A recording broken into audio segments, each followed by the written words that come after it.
Welcome to CM times. Annamayya జిల్లా railway Koduru నియోజకవర్గంలో నవోదయ కార్యక్రమంలో భాగంగా అక్రమ మద్యం తయారీ కేంద్రాలపై జిల్లా ఎక్సైజ్ అధికారులు దాడులు నిర్వహించారు.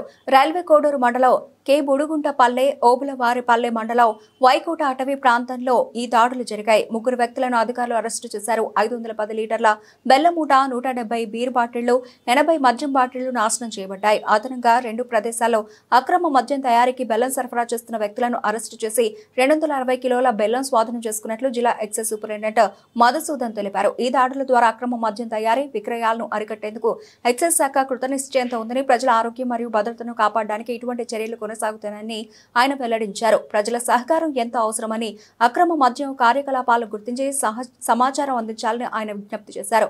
ఈ కార్యక్రమంలో కోడూరు ఎక్సైజ్ శాఖ సిబ్బంది మరియు కోడూరు ఓబులవారిపల్లి పోలీసులు పాల్గొన్నారు.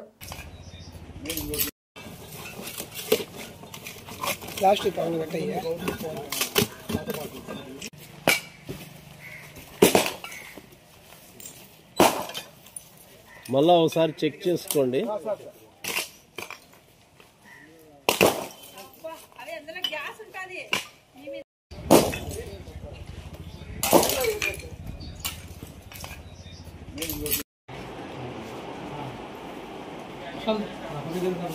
మధు ఉన్నాడు కదా టెలికాన్ ఫ్రెండ్స్ అంతకుముందు చిత్తూరు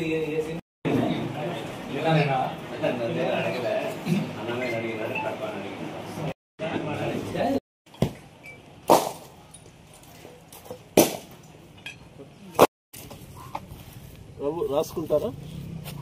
పెన్ కావాలా?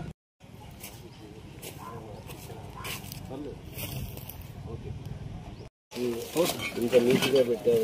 రైల్వే కోడ్ నియోజకవర్గం police station number 1 sir. Label కరెక్ట్గా అందిస్తున్నారు.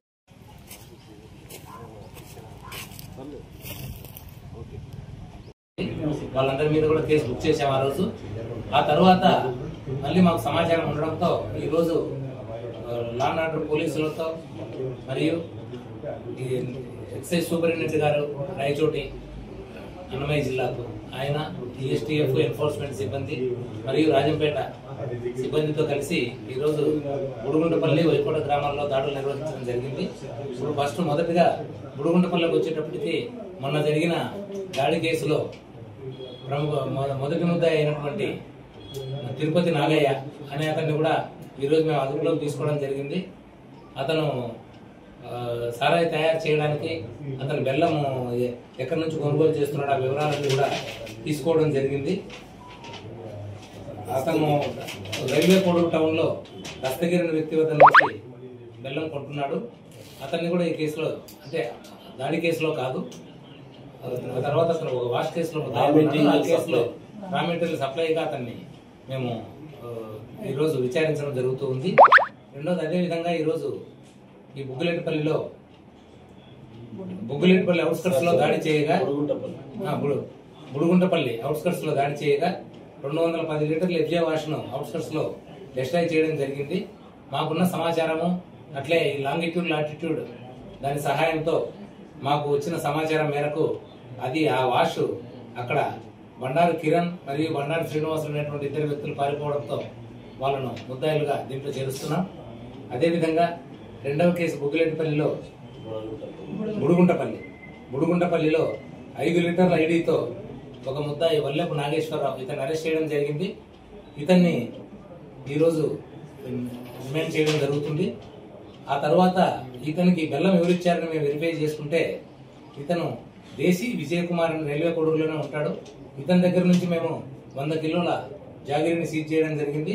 అదేవిధంగా నాగయ్యకు బెల్లం ఇచ్చినటువంటి దస్తగిరి వద్ద నుంచి మేము 160 కిలోల బెల్లాన్ని సీజ్ చేయడం జరిగింది. నెక్స్ట్, ఈ వైకోటలో దాడులు నిర్వహించి వైకోట ఫారెస్ట్ ఏరియాలో 2 కేసులు నమోదు చేయడం జరిగింది. ఈ 2 కేసులకు సంబంధించి ఒకటి కోనేటి మణి అనే అతన్ని, అదేవిధంగా చవాకుల సుబ్రహ్మణ్యం అనేటువంటి 2 వ్యక్తులను కూడా ఇందులో ఇన్వాల్వ్ చేయడం జరుగుతుంది. ఈ సందర్భంగా మేము డిపార్ట్మెంట్ తరఫున తెలియజేసేది ఏమంటే, నాటుసారా మానుకోకపోతే చాలా కఠిన చర్యలు తీసుకోవాల్సి ఉంటుంది. అదేవిధంగా నాటుసారాకు బెల్లాన్ని ఎవరైనా సప్లై చేసినా బెల్లం వ్యాపారుల మీద కూడా కఠిన చర్యలు తీసుకోవడం జరుగుతుంది. ఎందుకంటే బెల్లం లేకపోతే నాటుసారా తయారీ అసాధ్యం. వాళ్ళు ఎన్నిసార్లు మేము నోటీసులు ఇస్తున్నప్పటికీ ఏదో చిన్న లాభాల కోసం ఆశపడి బెల్లాన్ని సప్లై చేస్తున్నారు. అటువంటి వాళ్ళ మీద కూడా కఠిన చర్యలు తీసుకోవడం జరుగుతుంది. నాటు సారా ఇంకా మానుకోకుండా అమ్మే వాళ్ళ మీద తప్పనిసరిగా పీడీ యాక్ట్ నమోదు చేసి వాళ్ళను సెంట్రల్ జైలుకు తరలించడం కూడా జరుగుతుంది.